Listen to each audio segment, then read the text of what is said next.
Il est difficile d'imaginer faire de l'agriculture intensive sans utiliser de produits chimiques. Paul François est maintenant convaincu du contraire. Cet agriculteur français a remporté un procès historique contre le géant Monsanto après avoir été intoxiqué par un herbicide. Il mène une campagne de sensibilisation sur les effets pervers de l'agrochimie et il a tenu une conférence ce lundi 29 février à Montréal, accompagné de membres d'Équiterre et de Planet is Up to You. Moi, dans les années 90, mon exploitation, je l'ai dit ce soir, était pris en exemple dans l'agriculture intensive.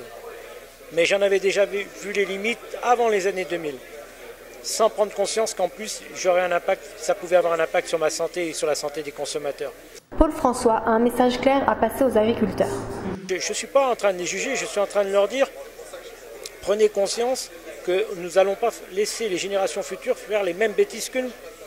Nous avons un devoir de réagir et de changer de paradigme agricole. Après avoir subi une intoxication aiguë et être tombé plusieurs fois dans le coma, il a avec ses employés décidé de repenser leurs méthodes agricoles. Nous avons banni les produits les plus dangereux et nous utilisons la chimie qu'en dernier recours. Il ne prône pas pour autant un retour en arrière.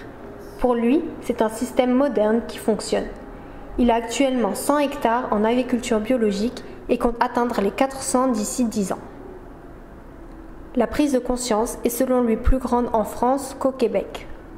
Le Roundup est en train d'être interdit dans les lieux publics en France, dans un premier temps, et pour le particulier, alors qu'il est autorisé ici à la vente libre. Mais il y a des paradoxes. Le produit qui m'a empoisonné, il avait été interdit ici en 85, et en France, il a été interdit en 2007. Donc des fois, il y a des incohérences. Monsieur François est confiant quant à la suite de son procès contre Monsanto. D'après lui, cette mise en justice rappelle que malgré sa puissance, la multinationale n'est pas au-dessus des lois et qu'il revient aux agriculteurs et aux consommateurs d'agir de la meilleure façon possible. C'est un reportage d'Anne-Hélène May et Charlotte Lopez pour l'Outarde Libérée à Montréal.